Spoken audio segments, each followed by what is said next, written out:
ស្ងាត់ខ្យល់បក់ទឹកភ្នែកបងហូរ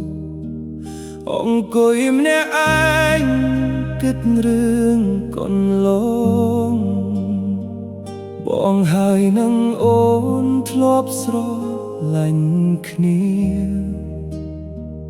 តែពេលនេះអូនបាត់ទៅណាហើយ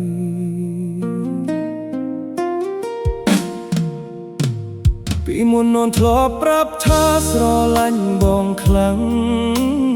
ណាស់ហើយសន្យាថានឹងកាន់ដៃគ្នាដល់ចាំ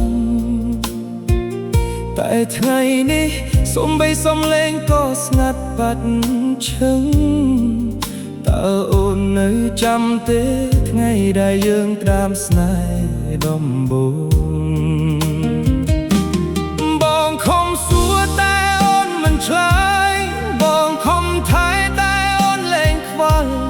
តើស្នេហ៍ដែលធ្លាប់មានរាល់ថ្ងៃអូនលាក់ទុកនៅឯណាអូនអស់ចិត្តហើយមែនទេទើបអូនប្រែពីមនុស្សដែលធ្លាប់ស្គាល់បងនៅតែស្រឡាញ់អូនដូចថ្ងៃដំបូងតែអូនបែរជាដើរចេញពីបងអូនអស់ចិត្តហើយមែនទេទើបពាក្យស្រឡាញ់คล้ายជាពាក្យកុហកបាទថ្ងៃនេះអូនលែងត្រូវការបងហើយសូមប្រាប់ត្រង់កុំឲ្យបងរងចាំអូន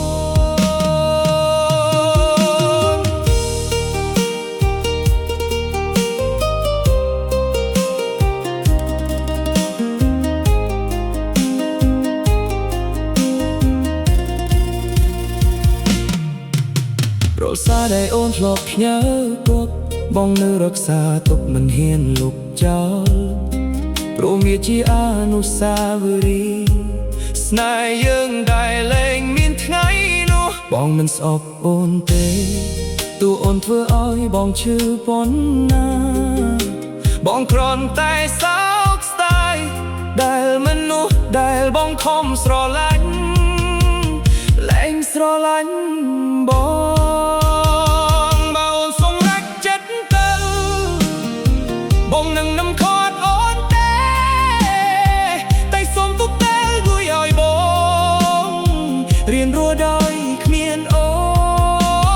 នថ្ងៃណាមួយបើអូនណាត់សូមចាំថាមានញូសុំណាត់ធ្លាប់ស្រឡាញ់អូនដោយអស់ពីបេះដូងទោះចុងក្រោយអូនអស់ចិត្តក៏ដោយអូនអស់ចិត្តហើយមែនទេបងប្រហែលត្រូវទទួលយកការពិត